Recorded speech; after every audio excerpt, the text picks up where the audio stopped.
Esta musiquita de Charlie es que nos hemos puesto a investigar, a trabajar un poquito más de lo habitual. Tampoco es muy fácil, difícil. ¿Cómo es fácil o difícil? Trabajar más de lo habitual. Sí, en tu caso, fácil. Sobre todo en un contexto electoral que necesito que me den tareas y buscar audios y todo. ¿Sabes lo que saben que era anoche Bahía Luna pidiendo más trabajo para la pizarra? O sea, está escribiéndome. ¿Puedo investigar sobre cómo está el conflicto de Barbados con, no sé, no sé, por favor, Bahía, pará, Bahía, no sé. Hace días que no duermo yo, Alfredo. Ay, nos negamos a hablar de las elecciones en Argentina a pesar de que Leandro Álvarez tiene una camisa de Fernando Redondo, ¿puede ser? De Fernando Redondo, el mejor jugador de Argentina después de Diego y Messi para mí. Sí, yo también me lo banco, incluso siendo del Real Madrid, del Tenerife antes, cuidado. Del Tenerife y de Argentinos Juniors antes. Todo esto para hablar de un personaje que a mí me entra un poco de escalofríos. Es un personaje, diría, polémico, creativo. Es un creador de contenidos, casi. Es un creador de contenidos. Es un político importante, un político relevante. Hablamos del presidente de El Salvador, de Nayib Bukele. Es un país de los que habitualmente, no sé si lo tratamos mucho en la pizarra, creo que no. Países centroamericanos. Yo tengo una relación especial con El Salvador, dirán por qué, Alfredo, por mi hermana Susana se fue a vivir a El Salvador. Y para mí era raro la primera vez que mi hermanita Susana se iba a vivir a América Latina y elige El Salvador. Fíjense. ¿En qué año se fue? ¿Antes o después de Bukele? Claro. No, mucho antes. Susana se fue en el 2004 o 2003, se fue a vivir allá. Y después, cuando yo viví en México, me quedé con esas ganas de conocer El Salvador y me fui 2 semanas a El Salvador. Y conocí un poquito, ¿no? Estas cosas que se conocen ahí. Todo era un país con mucho grado de inseguridad. O sea, esto de tener el dólar no había solucionado los problemas de la mierda de vida que tenían los salvadoreños y salvadoreñas. Hablamos de un país que está dolarizado. Es un país dolarizado, pero los últimos tiempos, desde que ganan Nayib Bukele, después del tiempo que estuvo gobernando el frente, queríamos un poco ponerle la lupa a este personaje, insistimos, controversial, que incluso parte del progresismo lo mira con buenos ojos, al menos en la parte comunicacional, en algunas medidas que toma. Es cierto que dicen que su enfrentamiento con Estados Unidos. Su enfrentamiento con Estados Unidos, porque a la vez tiene una relación con China bastante fluida. Luego es cierto que se acaban de matar en las redes sociales con Gustavo Petro en los últimos tiempos. Se mete en todos los fregados. A veces en algunos estudios con Gaby, que nos ha tocado presentarlo en México y en algunos lugares de América Latina, tenemos ahí una cuestión en pura tensión, que es la buquelización de las sociedades latinoamericanas, dicho de otro modo, en resolver el tema de la inseguridad a las bravas, a las duras, matando a la gente o con armas. Ahora vamos a discutir al respecto, pero es una tensión. Es un paradigma puesto encima de la mesa en la región latinoamericana. Insistimos que en México detectamos que la sociedad lo tiene ahí, en Colombia, inclusive en otros países de América Latina. Se metió en la campaña de Guatemala también. Se metió en la campaña de Guatemala, a la vez tiene una buena relación con China, se lanzó con una criptomoneda. Es alguien, insisto, que da que hablar. Y cuando se mete en los discursos de Naciones Unidas, casi no hay que perderse a Gustavo Petro por lo que dice, y a Nayib Bukele por cómo lo dice. Yo diría que el cómo lo dice es muy importante en el caso de Bukele. A partir de ahí, Bahía y Cris y Bahía han hecho un trabajo de investigación que yo quiero compartir con toda la audiencia de La Pizarra. Primer evento para mí es la manera en la que él se enfrenta y afronta al poder legislativo. Efectivamente, vamos a escuchar con audio justamente estas cuestiones. Vamos a empezar con la irrupción en el Congreso de Nayib Bukele en 2020. Y estos sinvergüenzas no aprueban esta semana el Plan Control Territorial. Nos volvemos a convocar aquí el domingo, le volvemos a pedir sabiduría a Dios y le decimos: Dios, tú me pediste paciencia, pero estos sinvergüenzas no quieren trabajar para el pueblo. Este es el presidente Bukele cuando decide no, se podría haber dicho que el Congreso él está en desacuerdo, no, sinvergüenzas, le dice de todo, y el objetivo era cerrar al Congreso. Él llegó de hecho con las Fuerzas Armadas, ¿no? Efectivamente, irrumpe con militares y policías armados en el Congreso para exigir a los diputados la aprobación de un crédito para luchar contra las pandillas. Como no obtuvo la mayoría, irrumpió directamente en el aparato legislativo y hizo esta manifestación muy fuerte, ¿no? O sea, con cero respeto institucional, cero respeto a las reglas democráticas, como no obtiene la mayoría necesaria para cerrar el Congreso, se va al Congreso con los militares. Y fue uno de los primeros momentos que iba caracterizando el día a día de la gestión de Bukele. Yo diría que el otro aspecto, centralidad de su discurso, centralidad de su propaganda, es el tema de derechos humanos y seguridad. Cris. Sí, Alfredo, bueno, si ha hecho eso en el Congreso, lo que ha hecho también en el país, que además a la vista, como bueno, bien decías un poco, ¿no? Al inicio, a la vista del pueblo salvadoreño es loable. Entonces, bueno, vamos a escuchar un audio de una frase que él repite constantemente. Esto lo dijo en su discurso en las Naciones Unidas, pero lo repite siempre cada vez que habla. En muy poco tiempo, El Salvador pasó de ser la capital mundial de los homicidios, pasó de literalmente ser el país más peligroso del mundo a ser el país más seguro de América Latina. Estas fueron las declaraciones de Bukele, pero nosotros hemos definido o hemos decidido revisar. ¿Es cierto esto, Crismar? Es que si nos ceñimos exclusivamente a los homicidios intencionados, la situación evidentemente ha mejorado. Eso no es mentira. Ahora, hay un largo estrecho, una larga distancia entre que eso sea verdad y que efectivamente El Salvador sea el país más seguro de América Latina, como lo ha afirmado en muchas ocasiones. Y es que los datos le contradicen, Alfredo. Por ejemplo, en principio no es el país con la menor tasa de homicidios en la región, al menos durante 2022. Hay que esperar a que termine 2023. Si atendemos a los datos oficiales, hay países como por ejemplo Chile, Paraguay, Perú, Argentina, que están antes, es decir, que cosecharon tasas de homicidios aún muchísimo más reducidas que El Salvador. O sea, fake news, además, fake news total del señor Bukele. Exageración, que mintió un poquito. Sí, se le pasó, ¿no? Se le pasó un poquito, ¿no?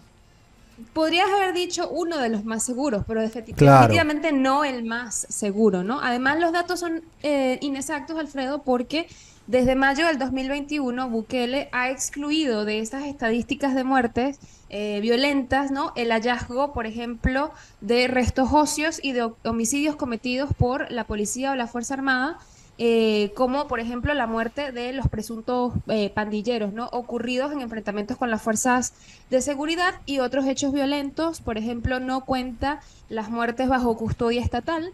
También ignora la problemática de las personas desaparecidas que no son localizables, y que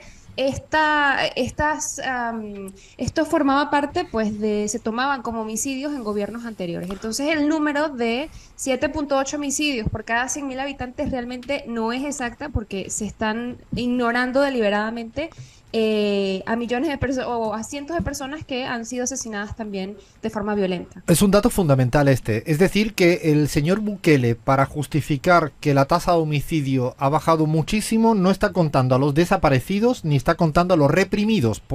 Es decir, las represiones del Estado, pues decías, ¿no? Bajo custodia estatal, no, desaparecidos, inclusive a personas que están presas, todos esos muertos, insisto, con responsabilidad del Estado, no los contabiliza para que su tasa sea más baja. Pero además de eso, ocultando buena parte de la verdad, miente a la hora de decir que es el más bajo de toda América Latina. Por lo tanto, pareciera que su discurso va por un caminito y las cifras oficiales, que en el fondo es lo que pasa en las calles, va por otro caminito. En esa dirección, Cris, tenemos otro de los temas, de las banderas, que yo diría que ha sido más controversiales y jodidas y complicadas en el tema de Bukele, que pareciera que no le interesa la cuestión de derechos humanos, ¿no? Sí, Alfredo, y es que adicionalmente a esto que estamos contando hay muchas otras cosas, ¿no? Porque la violencia no se puede medir exclusivamente por la tasa de homicidios de un país, pero este contexto sucede en un momento de excepción, en el que básicamente se han restringido derechos constitucionales como la libertad de reunión y la libertad de asociación. Y todo esto tiene que ver con la cuestión de los derechos humanos. Vamos a escuchar un audio para empezar a contextualizar. Si bien nadie duda que los reos tienen derechos humanos, yo creo que algo que no se ha hecho y ningún procurador lo ha hecho antes, o por lo menos yo no recuerdo, discúlpeme si usted lo hizo y no me acuerdo yo, pero no han defendido los derechos humanos de la gente honrada. Generalmente defienden como que todo el enfoque de derechos humanos internacional o de las ONGs incluso esté enfocado en los derechos de los delincuentes, que tienen derechos. Nadie dice que los delincuentes no tienen derechos, pero ¿por qué el enfoque es siempre en los derechos de los delincuentes? Y la gran mayoría de la gente honrada, nadie le importan sus derechos.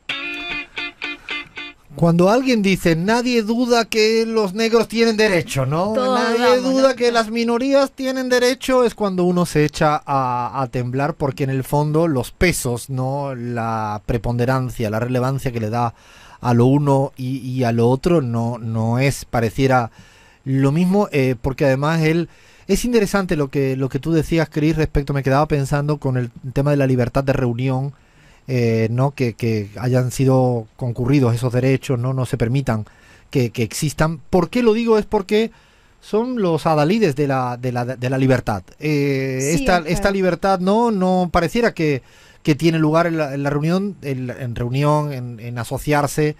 Es que te voy a nombrar parte de las violaciones masivas y sistemáticas de derechos humanos, que además lo peor realmente es que ya son una política de Estado, ¿no?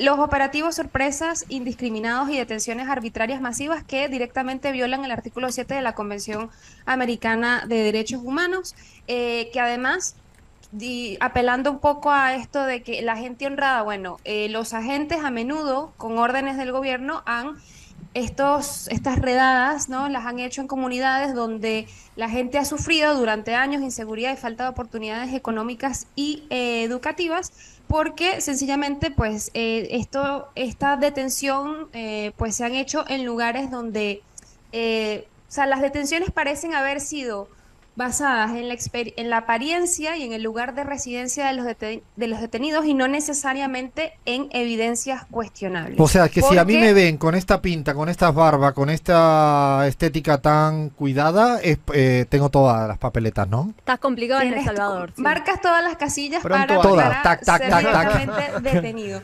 Oficiales han dicho, podemos detener a quien queramos, y en muchos casos solamente por el simple hecho de estar en la calle fuera de las horas de excepción, pues eran detenidos arbitrariamente. Pero obviamente estamos hablando de torturas, de otras formas de maltrato en contra de las personas detenidas. Por ejemplo, estuvieron incomunicados durante semanas o meses y solamente se les permitía ver a un abogado minutos antes de una audiencia, descargas eléctricas. En la cuestión de desapariciones forzadas, Alfredo, ¿qué te podemos contar? En algunos casos, incluso los agentes negaron proporcionar información sobre el paradero de los detenidos a sus familiares, lo que constituye desaparición forzada en el derecho internacional. Y podemos seguir nombrando cuestiones, y tengamos muy en cuenta que sí, muchos son pandilleros, pero no todos son pandilleros, porque a ninguno se le ha podido comprobar que efectivamente lo son. De hecho, te estaba escuchando y es lo que se vivió durante décadas en el franquismo, la dictadura argentina, la dictadura chilena, la dictadura uruguaya, la dictadura brasilera, y Y en El podríamos... Salvador también. Y exactamente, estaba justamente es tal cual. Y previamente a los procesos de revolución que se dieron en el Salvador. Claro, yo fíjate que aquí siempre tengo una manera de intentar explicarlo. Uno es una cuestión de valores. Uno tiene sus propios valores y para mí no acepto, no tolero este tipo de valores. No vale todo para cuidar la inseguridad. Pero es un tema más estrictamente ideológico en el cual yo tengo una posición muy determinada. Pero yo me voy a la gente que no tenga esa posición ideológica, que no tenga una matriz de valores que tenga que ser la misma que la que uno puede tener.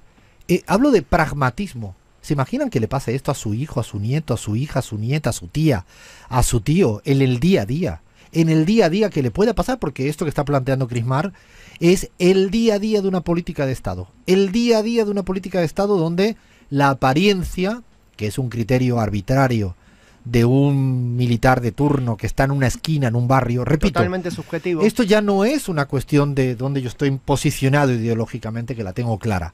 Pero es que en un barrio, en una esquina, ese señor, si no se respeta ninguna regla y es bajo el criterio de apariencia, puede hacer lo que quiera. Puede llegar a abusar de una mujer si le apetece, exclusivamente aplicando el criterio de apariencia, de pertenecer a no sé qué. Digo, cuidado con este tipo de cosas que cuando te toca familiarmente, en términos de amigos, en términos de... Porque no es que hagas cosas, es la apariencia.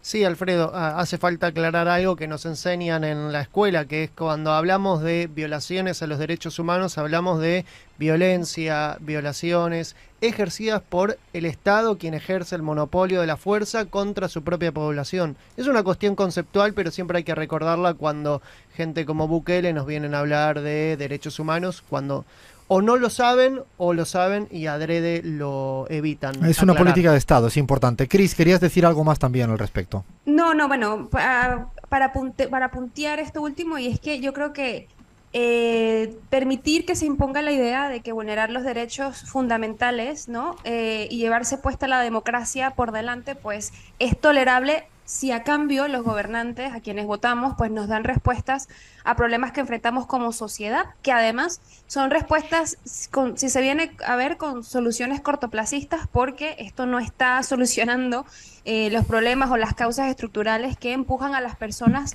particularmente a niños y jóvenes que también fueron detenidos en el marco de estas detenciones arbitrarias, a unirse a estas pandillas, ¿no? Esto incluye falta de oportunidades económicas, la marginación social, políticas de seguridad abusivas e ineficaces que ha vivido El Salvador históricamente por mucho tiempo. Dice algo, Cris, que además es verdad, porque ¿cuán sostenible es este tipo de política para luchar contra la seguridad o la inseguridad? ¿Todo el tiempo así? Entonces va a estar, todo el tiempo se va a vivir en la ciudadanía, en el barrio, va a estar viviendo en este marco de si el policía o el gendarme o el de turno me detiene o no por mi apariencia, que nos tenemos que vestir y actuar en base a un pensamiento único. La verdad que insistimos, no solo es una cuestión estrictamente ideológica, que también es una cuestión de pragmatismo. Yo la verdad que no querría que ningún familiar mío, mi sobrina Zoe, viviera bajo estar supeditada a si el policía le gusta o no el corte de cabello que tiene, el pantalón que lleva, la camisa, ese tipo de cosas. Yo digo porque a veces hay que discutir en términos de pragmatismo también, ¿no? No me parece que esto sea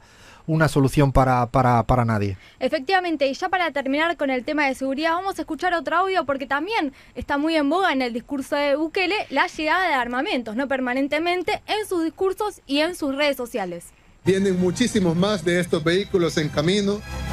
Vienen además otro tipo de vehículos para la Fuerza Armada, blindados también en camino. Viene más armamento, más chalecos antibalas, más cascos tácticos, drones, cámaras infrarrojas, cámaras térmicas, vehículos autónomos. En fin, si los pandilleros pensaban que enfrentaban a una Fuerza Armada armada hasta los dientes, no han visto a la Fuerza Armada que van a enfrentar de ahora en adelante.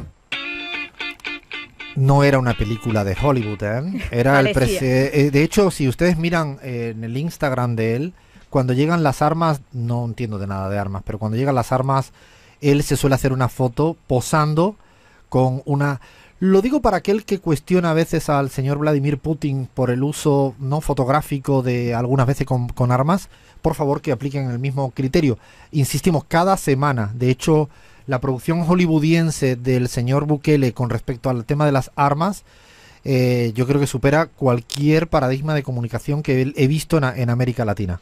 Sí, y para cerrar, hay un tema que nos parece muy relevante, Alfredo, que es el tema económico, porque Bukele suele mencionar en sus discursos, que igual son cortos, el tema de seguridad, incluso de derechos humanos, pero de economía habla bastante poco y nosotros tenemos datos que es uno de los principales problemas de la sociedad de El Salvador. Pues ahora vamos a romper todos los récords y vamos a crecer 10% o más, lo cual pues nos va a recuperar totalmente de las pérdidas de la pandemia y aún nos va a dar un crecimiento sustancial que además esperamos que sea sostenido. Mucha gente dice, bueno, pero yo no he sentido el crecimiento económico, yo sigo, no me alcanza lo que gano, o no tengo empleo, estoy buscando y no he encontrado, o mi hijo no tiene empleo y está buscando y no ha encontrado. Yo no siento ese crecimiento económico y tiene razón, porque para que se sienta, para que toda la población lo sienta, pues ese crecimiento debe ser varios años y debe ser sostenido para que toda la gente lo sienta. Bueno, a ver, datos de economía. ¿Ustedes piensan que en El Salvador hay inflación? No, porque como es el ejemplo de... Claro, es un país perfecto, debe ser, ¿no? Es un país perfecto. Bueno, no. Hubo 6,1% en 2021 y 7,7% en 2022. La inflación en 2022 fue la más alta de los últimos 25 años. Repite esto un momento. Repite otra vez, ¿cómo ha ido? 7,7 en 2022, la más alta de los últimos 25 años. No puede ser que el señor Bukele tiene la inflación más alta de los últimos tiempos, a pesar de... Efectivamente, y sobre todo en productos de la canasta básica, ¿no? Sector alimentos y bebida, y el 65,7% de la población ha notado un aumento muy alto en los productos y en los servicios que consume a diario, y la mayoría dice que la economía es el punto más flojo de Bukele, pero tenemos algunos datos más que tienen que ver con, por ejemplo, un alto porcentaje de sector informalizado en términos de trabajo. Más del 45% no posee un trabajo formal. Y además, para cerrar, digamos, veníamos hablando de esta relación medio contradictoria y difícil con Estados Unidos y con el fondo. Él adopta la criptomoneda, el Bitcoin, que lo anuncia con bombos y platillos. No funciona el Bitcoin como moneda de curso legal. La sociedad no lo termina usando. Esto es un fracaso que le cuesta mucha plata a Bukele, y hoy tiene una deuda muy grande con el fondo, y están diciendo, y esto lo dice el New York Times, lo dice Infobae, que está en un proceso muy complicado en términos de deuda externa. O sea, tiene dos variables que me atrevo a hablar, o tres en economía. Una, que no resuelve el problema inflacionario. Dos, que lanzó a bombo y platillo la criptomoneda y que parecía que eran las soluciones, lo digo por el tema de las nuevas monedas, las nuevas monedas, y pareciera que tampoco ni siquiera la ha puesto en práctica en la cotidianidad, en la ciudadanía, en el barrio, en la esquina, en la tienda. Y lo tercero, un aspecto que yo siempre defiendo o planteo, que es muy habitual de ciertos presidentes en América Latina. Es un cuidado o un intento de cuidar la bonanza macroeconómica a pesar del malestar microeconómico, o dicho de otro modo, algo que algún autor me encanta, como lo dice Jürgen Jules, que es el empobrecimiento, no a partir de mucho crecimiento. Eso que decía Cristina de que se lo llevan 4 vivos, pues más o menos lo mismo. Pareciera que los problemas del día a día de la economía salvadoreña tampoco. Así que el resumen del señor Bukele es que en materia de derechos humanos, bueno, mira para otro lado, le da exactamente igual todo. En términos de homicidios no cuenta la mitad y dice que es el mejor, pero no va al mejor. En materia de economía ya hemos visto. En materia de armas es el producción hollywoodiense. Y no sé, ¿hay algún datito más para cerrar? Tenemos también la cuestión del matrimonio igualitario. Si queremos ponerlo, tenemos un último A ver, la frutilla en el postre ya entonces, ya lo que me faltaba, la frutilla en el postre. ¿Y el matrimonio gay no lo apoya? O algo? Yo siento que el matrimonio, por definición, bueno, es como que tú digas matrimonio. ¿Qué es el matrimonio? El matrimonio es la definición de un hombre con... El matrimonio es el casamiento de un hombre y una mujer. Ahora, eso no inhibe de que tú puedas tener la pareja que quieras y que puedas tener los derechos que quieras y que puedas tener... Dice, no, porque no tenemos seguro social o no tenemos derecho de visita. ¿Por qué no? Es decir, claro que sí lo pueden tener. Lo que pasa es que no hay legislación que permita eso, y eso es lo que habría de haber. Ahora, los conceptos semánticos... Yo no soy mucho de ese de cambio de lenguaje, como por ejemplo cuando dicen todes, por ejemplo. Yo no soy de eso, me gusta decir todos porque hablo español. Más que la letra, era la cuestión de del matrimonio gay, si lo apoyaba y si... No, como concepto no. Bueno, quedó claro, ¿no? Me quedó claro. No, es el tema semántico, ¿no? Cuando alguien otro te dice un tema semántico, es un tema semántico. Este era un poco el perfil del Bukele que quizás... Pero Alfredo, cuando los derechos de miles de personas son para alguien un tema semántico, estamos un poco jodidos. ¿Perdón? Estamos bastante jodidos, exactamente, Gaby, cuando es un tema estrictamente semántico. Es que no me gusta el término, bueno, y si a ti no te gusta el término, pero estamos hablando de derechos y libertades también, para llamarle al nombre que quieran. Si le quieren llamar matrimonio, pues que le llamen matrimonio o no. Este era Bukele y queríamos hacerle una radiografía, un escáner a este presidente tan rimbombante en términos mediáticos, pero pareciera con muchas falencias y lugares feos, por decirlo de una manera diplomática. Seguimos en la pizarra. La que aconseja y la que apaña, yo puedo ser cualquier